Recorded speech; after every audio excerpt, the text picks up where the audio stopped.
बच्चों देखो बच्चों, कठिन सवाल आसान जवाब। क्योंकि गणित हुआ आसान रे बच्चों, गणित हुआ आसान। अंकों का है खेल निराला, जोड़ घटाओं ने क्या कर डाला। क्योंकि गणित हुआ आसान रे बच्चों, गणित हुआ आसान। शून्य का है खेल अजब, अंकों के संग करे गजब। कभी अंकों को शून्य बनाता या अंकों का मान बढ़ाता। क्योंकि गणित हुआ आसान रे बच्चों, गणित हुआ आसान। अलवर की आवाज 90.8 मेगाहर्ट्ज पर मैं हूं आपका मेजबान दोस्त डॉक्टर नरेंद्र सिंह मतवाल। गणित हुआ आसान के आज के इस अंक में हमारे साथ हैं आईईटी इंजीनियरिंग कॉलेज कैंपस से एसोसिएट प्रोफेसर धीरेन्द्र सिंह और उनके साथ हैं कम्युनिटी के कुछ बच्चे। आज हम जानेंगे द्विघात समीकरण यानी कि क्वाड्रेटिक इक्वेशन क्या होती है और इनका दैनिक जीवन में कहां कहां प्रयोग हो सकता है, गणित को और आसान किस तरह किया जा सकता है। तो आइए सुनते हैं आज का एपिसोड।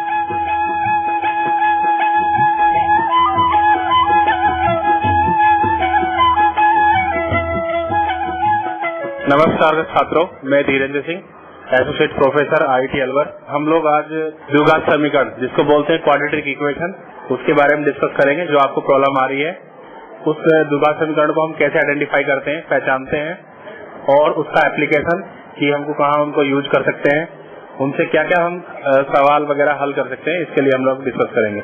सबसे पहले एक करके अपना परिचय दीजिए, बताइए आपका नाम। जमशेद खान। जमशेद जी, द्विघात समीकरण में आपको क्या प्रॉब्लम आ रही है?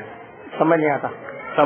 द्विघात समीकरण समझ में नहीं आती है, यही प्रॉब्लम है। यही प्रॉब्लम है। हाँ जी, आप बताइए। रिंकू। हाँ रिंकू जी, बताइए क्या प्रॉब्लम आ रही है द्विघात समीकरण में? कुछ नहीं, कोई प्रॉब्लम नहीं आ रही है। मान लीजिए मैंने लिख दिया x की घात 2, क्या ये द्विघात समीकरण है? क्या नाम आपका? कोमल। x स्क्वायर x की घात 2 क्या है द्विघात समीकरण है? सोच लीजिए, आप बताइए। x की घात 2 है? नहीं है। हाँ बताओ। है सर। है, द्विघात समीकरण है। अच्छा, नहीं है। हाँ जी, आप बताइए। सर है।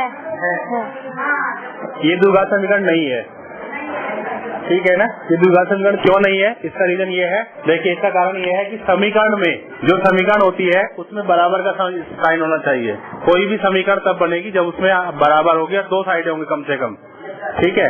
यहाँ x की घात 2 में आपका समीकरण नहीं है क्योंकि इसमें क्या है, आपका बराबर का साइन नहीं है कि x स्क्वायर किसके बराबर है, ये इसमें नहीं पता लग रहा है, ठीक है। आप बताइए। कोमल में क्या प्रॉब्लम आ रही है? आपको समझ नहीं आती है। समझ में नहीं आता है। आप बताइए। नाम कविता। समझ में नहीं आता है आप, ठीक है। हाँ मैं आगे नाम बताइए। परविंदर सिंह। क्या प्रॉब्लम आ रही है मैथ में आपको? प्रॉब्लम नहीं है, मैं खुद हल करता हूँ, प्रॉब्लम को हल करते हैं। जी। तो द्विघात समीकरण पहले मैं बता देता हूँ आपको क्या होती है द्विघात समीकरण। तो एक ऐसी समीकरण जिसके अंदर x की 2 घात हो उसको द्विघात समीकरण बोलते हैं। इसका जो स्टैंडर्ड फॉर्म है यानी कि व्यापक रूप है वह है ax square plus bx plus c बराबर 0। क्या व्यापक रूप क्या है इसका? ax स्क्वायर 0, ठीक है। जहाँ abc क्या है यहाँ पर? abc क्या है यहाँ पर? अचर संख्या है। देखिए दो टाइप की संख्या होती है, एक चर संख्या और दूसरी अचर संख्या। चर संख्या में होती है जिनका हम वैल्यू निकालते हैं, जो अलग अलग वैल्यू रखती है, और अचर संख्या रहती है जिनका हम मान चेंज नहीं कर सकते। जैसे कि 1 2 3 4 5 ये सारी अचर संख्या है, इनका मान नहीं बदल सकते। x y z इनकी कुछ वैल्यू होती है, कभी कुछ वैल्यू होंगी कभी कुछ वैल्यू होंगी, ठीक है। उसका भी हम उदाहरण देकर समझाएंगे क्या क्या वैल्यू होंगी।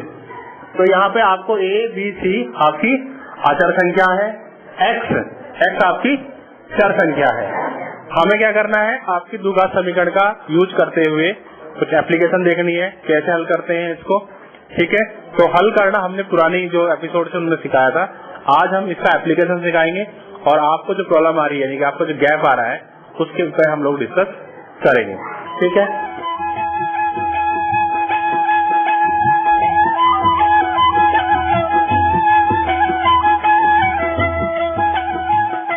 अच्छा एक बार थोड़ा पूछ लेते हैं, इसका हल कैसे करते हैं द्विघात समीकरण का, कौन बताएगा? हाँ बताइए कैसे हल करते हैं, बताइए आप बताइए, जिसको आता है वो हाथ बताइए। हाँ हाँ बेटा बताओ प्लीज बताओ। द्विघात समीकरण है ax square plus bx plus c, इसका समीकरण कैसे हल करोगे बता दो बस। पहले हम इन bx को दो भागों में तोड़ लेंगे और एक पद माइनस हो जाएगा और एक प्लस हो जाएगा, और इन दोनों में से एक दो टुकड़ों में बांट लेंगे, दो भागों में। इनमें से एक कॉमन लिया जाएगा और जो कॉमन लिया जाएगा उसमें से एक माइनस कर लेंगे और एक प्लस का।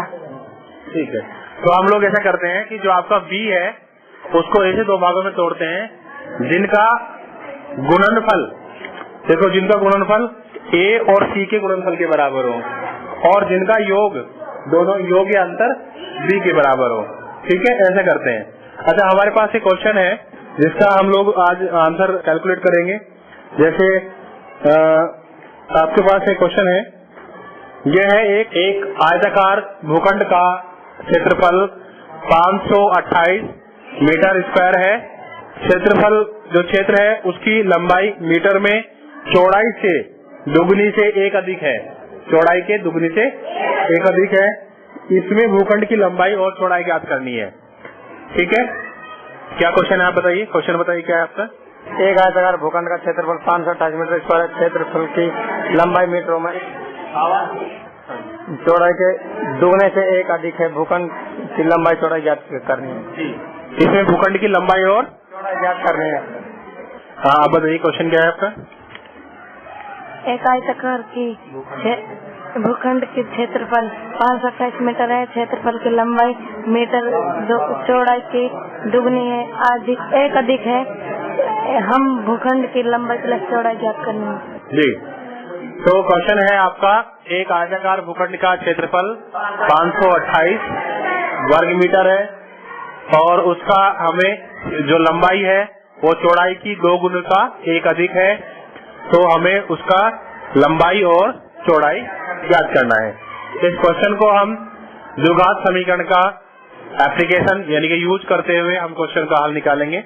देखिए, हमने माना कि आयताकार भूखंड की चौड़ाई x मीटर है, हम मान लेते हैं x मीटर है, तो प्रश्न के अनुसार मान लीजिए जैसे क्वेश्चन दिया हुआ है कि लंबाई चौड़ाई के 2 गुने से 1 अधिक है, तो हमारे पास जो लंबाई हो जाएगी वह हो जाएगी 2 × x + 1 मीटर।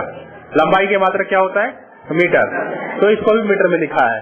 इसके बाद इसका आयत का क्षेत्रफल क्या होगा,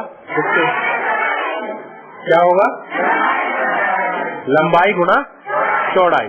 तो लंबाई है हमारी 2x + 1 और चौड़ाई है x। ठीक है, ये है हमारे पास।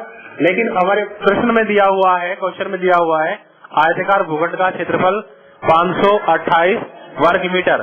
तो हमारी जो अब दो क्षेत्रफल आ गए हमारे पास। एक क्षेत्रफल जो दिया हुआ है 528, एक क्षेत्रफल जो हमने बनाया है, हमने क्या बनाया है 2x + 1 × x जो हमने बनाया है।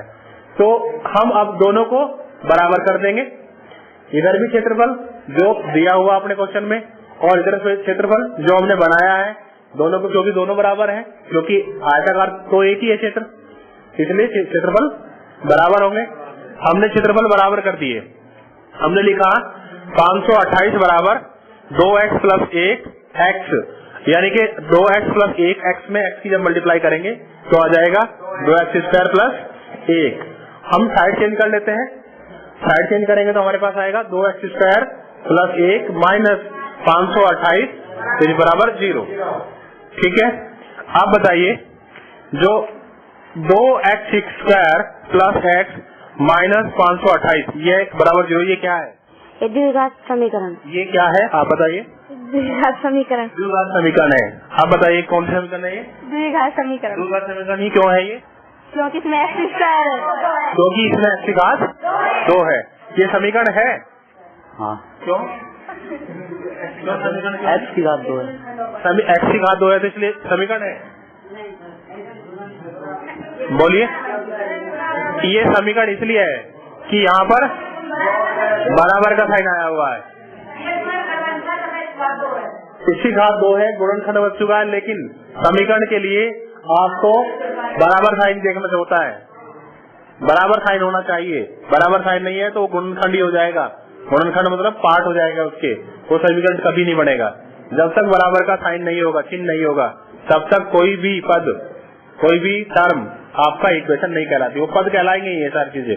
मान लिया हम इसको हटा दें, देखिए हम यदि लिखे 2x² + x माइनस 528 और ये बराबर ना लिखे तो ये एक समीकरण नहीं है, बल्कि एक गुणनखंड भी नहीं है। गुणनखंड कैलकुलेट करने के बाद होता है। एक पद है, टर्म है केवल, ठीक है, जिसमें 3 पद है, पद के अंदर भी पद होता है, ठीक है। अब हम लोग क्या करते हैं, जैसे हम लोग क्योंकि एक द्विघात समीकरण है तो द्विघात समीकरण को देखेंगे, हमारा क्या है, x² + bx + c बराबर 0।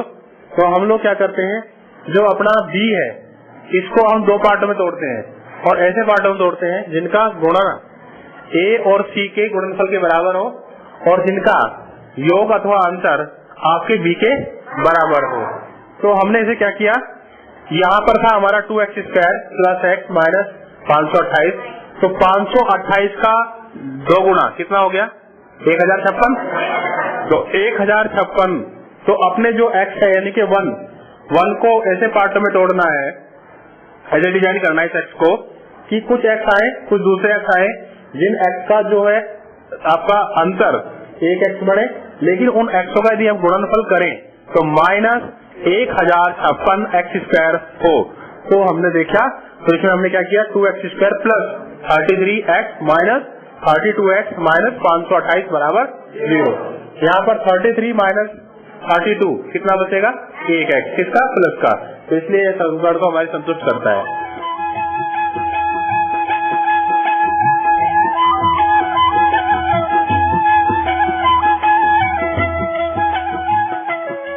अब हम द्विघात समीकरण है तो 3 की जगह 4 टर्म हो गए, इसमें 3 की जगह कितने टर्म हो गई, 4।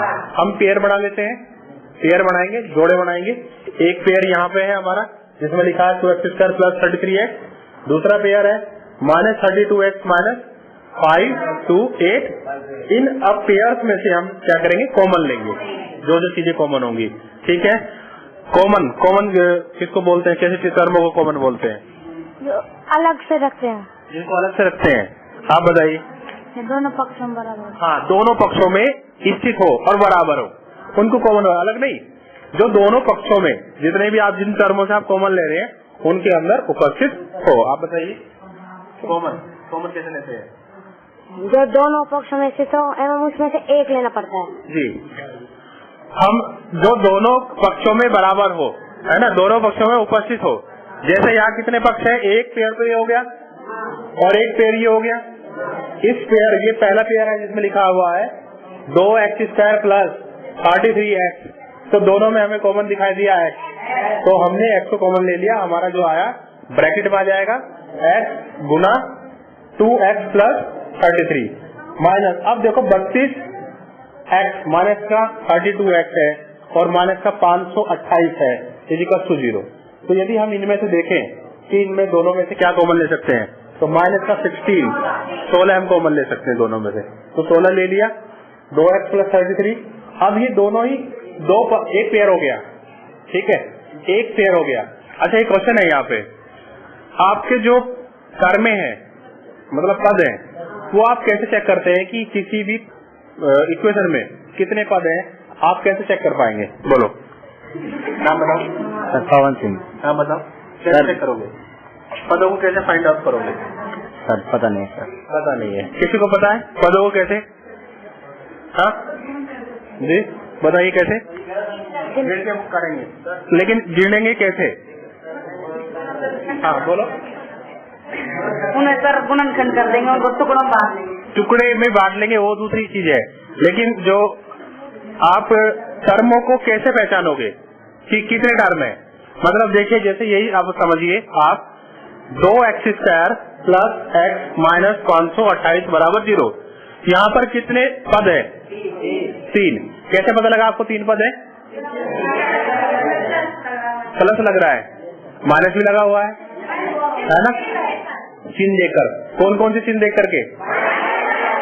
हाँ, माइनस और प्लस, ठीक है ना, दो ही चिन्ह देखेंगे यहाँ, है ना। जैसे देखो 2x² कितने पद है? एक पद, एक पद प्लस एक्स एक पद, 528 एक पद। यहाँ गुणा हुई थी 2x² की, तब भी एक पद है, यानी कि गुणा को हम नहीं देखते हैं, ऐसे भाग को नहीं देखते हम, केवल दो ही चिन्ह देखते हैं, प्लस और माइनस, प्लस और माइनस। तो प्लस और माइनस देखेंगे, जहां जहां प्लस और माइनस आएंगे इसका मतलब है टर्में जुड़ी हुई है, उतने हो जाएंगे। तो यहाँ कितने हैं? 3 है, ठीक है। अब हमारे आगे क्वेश्चन हल करते हैं हम। तो अब देखें यहाँ कितने पद हैं इसमें? 2। क्यों? क्योंकि x इंटू एक्स में देखो गुणा में लगा हुआ है 2x + 33, एक ब्रैकेट के अंदर है, तो एक पद तो ये पूरा हो गया। दूसरा 16 इंटू 2x + 33, एक पद ये पूरा हो गया। तो यहाँ कितने पद है? 2 पद है। जब भी 2 पद देंगे तो फिर हम क्या करेंगे? कोशिश कॉमन लेने की करेंगे। कोशिश क्या करेंगे? कॉमन लेने। तो इन दोनों में कॉमन क्या है? देखो दोनों पदों में कॉमन क्या है बताओ? दोनों पदों में कॉमन 2x + 33, 2x + 33 है ना, 2x + 33 कॉमन है, ठीक है। बताओ, आप बताओ क्या कॉमन है, जल्दी बताओ। नहीं पता है। 2x + 33 है ना, तो इन दो पदों में 2x + 33 कॉमन है। हमने 2x + 33 एक तरफ रख लिया और x - 16 दूसरी तरफ रख लिया बराबर 0। अब हम लोग क्या करते हैं, क्योंकि दोनों पद 0 के बराबर है, तो पहले एक पद को 0 से बराबर करते हैं, उससे x की वैल्यू निकाल लेते हैं, फिर दूसरे पद को 0 के बराबर रखते हैं, उससे वैल्यू निकाल लेते हैं, और इससे हमें पता लग जाएगा कि x की क्या वैल्यू आएगी। पहला है 2x + 33 बराबर 0, तो हमारा क्या है? 2x बराबर -33, यानी कि x बराबर -33/2, ठीक है। यहाँ x बराबर आया -33/2, ठीक है, जो कि ऋणात्मक है, नेगेटिव है। इस प्रकार दूसरे पद को हमने जब बराबर रखा तो आया 16 x - 16 बराबर 0, x बराबर 16। तो आपके पास दो x की वैल्यू है, आपके पास कितनी वैल्यू है? 2x की कितनी वैल्यू है? तो x कैसी राशि है? चर राशि है, इसलिए क्योंकि 2 वैल्यू है इसलिए चर राशि है, ठीक है। अब इन दो में से हमें 2 में से एक ही रखनी है, कौन सी रखेंगे? प्लस वाली, x बराबर 16 रखेंगे। क्यों रख रहे हैं प्लस वाली? क्योंकि लंबाई कभी माइनस में नहीं आ सकती, क्योंकि आपके आयताकार चीजों की जो लंबाई चौड़ाई है वो कभी भी माइनस में नहीं आ सकती, तो इसलिए हम इसको क्या रखेंगे? प्लस में रखेंगे। तो हम एक जो x की वैल्यू है, यानी कि -33/2, इसको छोड़ देंगे क्योंकि ये नेगेटिव है, माइनस की है। हम किसको रख लेंगे? 16, प्लस वाले को रख लेंगे। तो x बराबर 16 आ गया, x बराबर 16। x किसको माना था हमने? x किसको माना था? चौड़ाई को। किसको माना था बताओ? चौड़ाई को। तो आपके आयताकार जो क्षेत्र है उसकी चौड़ाई कितनी हो गई? 16। x बराबर 16 मीटर हमारे आयताकार जो क्षेत्र है या क्षेत्रफल है इसकी चौड़ाई आ गई, ठीक है। अब हमें क्या निकालना हो? लंबाई, क्योंकि प्रश्न में दिया हुआ है कि हमें लंबाई भी कैलकुलेट करनी है और चौड़ाई भी कैलकुलेट करनी है। तो हमारी लंबाई तो आ गई आपकी 16। अब हम चौड़ाई पे ध्यान देंगे कि इसकी लंबाई चौड़ाई कितनी है। तो हम जानते हैं लंबाई बराबर 2x + 1, 2x + 1। तो हम 2x की वैल्यू कितनी रख देंगे? 16। 2x + 1 बताइए, आप बताइए। 2x + 1 जहाँ x बराबर 16 कितना होगा? 33। कैलकुलेट करके बताओ। 2 गुना 16 दूनी 32, 32 में 1 जोड़ेंगे तो 33। हाँ आप बताओ, आपसे जवाब बोले नहीं करूँगा, आपसे रहते। 2 गुना 16 + 1 बराबर 33। तो इस प्रकार से हमारी क्षेत्रफल, हमारे जो आपके ये आयताकार क्षेत्र था इसकी लंबाई आई 33, इसकी चौड़ाई आई 16। अच्छा, हम आंसर चेक कर सकते हैं कि सही है नहीं है? कैसे चेक करेंगे बोलो? आयत का क्षेत्रफल लगा के लंबाई गुना चौड़ाई। लंबाई कितनी है? लंबाई 33, चौड़ाई कितनी है? 16, तो क्या करेंगे? 16 इंटू 33 और 528 आ जाएगा उसको। 528 आ जाएगा। क्या 528? क्षेत्रफल 528 के आगे कुछ आएगा? हाँ आएगा 528 मीटर स्क्वायर। मीटर स्क्वायर, ठीक है। तो क्षेत्रफल का मात्रक है मीटर, वर्ग मीटर। तो आपका आया 528 वर्ग मीटर या मीटर स्क्वायर, ठीक है। तो हम लोग इस प्रकार से इसका हल निकाल सकते हैं, ठीक है।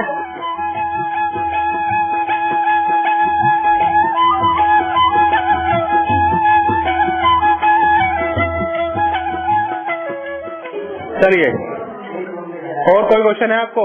बताइए, आपका कोई क्वेश्चन नहीं है? उत्तर किसका? दूसरा लिखिए। हाँ, दूसरा क्वेश्चन है हमारा, जिसमें लिखा है 2 क्रमागत धनात्मक पूर्णांकों का गुणनफल 306 है। हमें गुणांकों को ज्ञात करना है, ठीक है। हमारा प्रश्न है, जो आपकी प्रॉब्लम आ रही है कि 2 क्रमागत गुणांकों का गुणनफल 306 है, तो हमें आपका इन पूर्णांकों का वैल्यू यानी कि मान पता करना है। यहाँ पर बताइए, यहाँ पर किसका यूज करना हमें, मतलब किसका अप्लीकेशन करना है इस सवाल में? ए स्क्वायर द्विघात समीकरण का। हाँ सर, द्विघात समीकरण का प्रयोग करना है हमें इसे निकालने के लिए, ठीक है।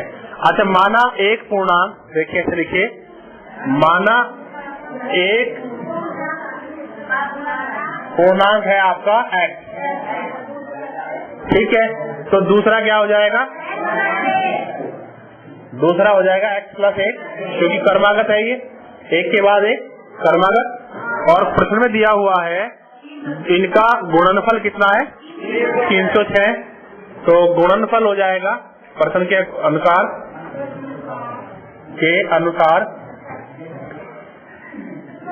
गुणनफल 306। तो यह आ जाएगा x गुणा x प्लस 1 बराबर 306, यानी कि x स्क्वायर जमा x माइनस 306 बराबर 0। तो अब हमें 306 को ऐसे 2 भागों में तोड़ना है जिनका योग अथवा अंतर 1 आए और जिनका गुणनफल माइनस 306 है। बताओ कैसे, कितने भागों में तोड़ेंगे? कौन कौन से पार्ट होंगे बताओ? अभी तोड़ना पड़ेगा पहले तो। बताओ, तोड़ करके बताओ जल्दी से। सर 32 गुणा 33। बताइए, इधर बताइए, जल्दी से बताइए। हाँ, 306 के 2 ऐसे टुकड़े जिनका योग अथवा अंतर 1 हो और जिनका गुणनफल माइनस 306 हो। 18 और 17, 18 गुना 17 कितना हो जाएगा? 306 हो जाएगा। तो हम इसको लिखेंगे समीकरण को, x square plus 18x minus 17x minus 306 बराबर 0। अब हम यहाँ पेयर बनाएंगे। कितने पेयर बने? 2। इसमें से क्या कॉमन ले सकते हैं? तो x प्लस 18, यहाँ से माइनस 17, तो x प्लस 18 बराबर 0। यहाँ अब 2 पेयर आ गए, एक पेयर लिख दिया x प्लस 18, दूसरा पेयर आएगा x माइनस 17 बराबर 0। अब इनको हम बराबर रखेंगे। यदि x प्लस 18 बराबर 0 तो x बराबर माइनस के 18। यदि x माइनस 17 बराबर 0 तो x बराबर 17। तो हम जो पूर्णांक है इसमें क्या लेंगे? प्लस का लेंगे, माइनस का? पूर्णांक प्लस का लेंगे, है ना? प्लस का लेंगे तो नेगेटिव का छोड़ देंगे। है ना? या दोनों ले सकते हैं? एक ले सकते हैं, प्लस का धनात्मक लेंगे क्योंकि दिया है धनात्मक है, लिखा है ना, देखो 2 क्रमागत धनात्मक है। यदि एक ऐसा पूर्णांक है तो हम दोनों को ले सकते थे। पूर्णांक तो नेगेटिव पॉजिटिव दोनों होते हैं, लेकिन इसने कहा, प्रश्न में कहा, देखिए प्रश्न में कहा है धनात्मक यानी कि पॉजिटिव, तो प्लस का ही लेना पड़ेगा हमें। ठीक है, धनात्मक पूर्णांक ले लिया हमने और धनात्मक पूर्णांक लिया तो वो है हमारा x = 17। तो दूसरा क्या हो जाएगा? x + 1 = 18। तो 2 पूर्णांक क्या आ गया आपके धनात्मक? 17 और 18। यानी कि ऐसे 2 पूर्णांक जिनका गुणनफल 306 है वह 17 और 18 है। ठीक है, आपको समझ में आया?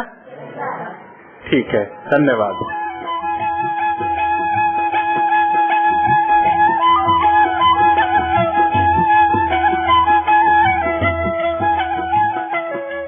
मेरा नाम रिंकू जाटा। मेरा नाम जमशेद खान है। मेरा नाम रविकांत है। मेरा नाम जुबैर खान है। My name is Shamim Khan. My name is Parvinder Singh. My name is Parvinder Singh from Bakali Chowki. मेरा नाम प्रमोद पांचाल। मैं रोहित कुमार, कक्षा 10। मेरा नाम सुरेंद्र कुमार। मेरा नाम Rakesh Kumar. My name is Pista. My name is Pista, class 10th और सीनियर सेकेंडरी स्कूल में पढ़ती हूँ। मेरा नाम नीता जाटव है, कक्षा 10th में पढ़ती हूँ। मेरा नाम सोनिया जाटव है। मेरा नाम मंजू सैनी है, मैं 10th में पढ़ती हूँ। मेरा नाम ममता कुमारी है, मैं 10th में पढ़ती हूँ, government senior secondary school Desur Alwar. हमारा टॉपिक था द्विघात समीकरण। आज के अंतरित में हमको द्विघात समीकरण सीखने को मिला। मेरा नाम परविंदर सिंह है, मैं बक्कल चौकी पर रहता हूँ, गवर्नमेंट सीनियर स्कूल में पढ़ता हूँ। आज के टॉपिक में हमने द्विघात समीकरण के बारे में पढ़ा और समीकरणों को हल करना सीखा।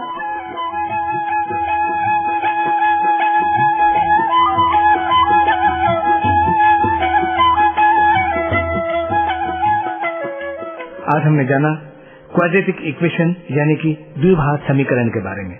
आज हमारे साथ थे आईईटी ग्रुप ऑफ इंस्टीट्यूशंस के एसोसिएट प्रोफेसर धीरेन्द्र सिंह और उनके साथ थे हमारी कम्युनिटी के बच्चे। उम्मीद है साथियों आज के इस प्रोग्राम को आपने पसंद किया होगा और जरूर कुछ न कुछ टिप्स लिए होंगे। ये प्रोग्राम भारत सरकार के विज्ञान एवं प्रौद्योगिकी विभाग द्वारा उत्प्रेरित और समर्थित किया गया। आपको ये प्रोग्राम कैसा लगा?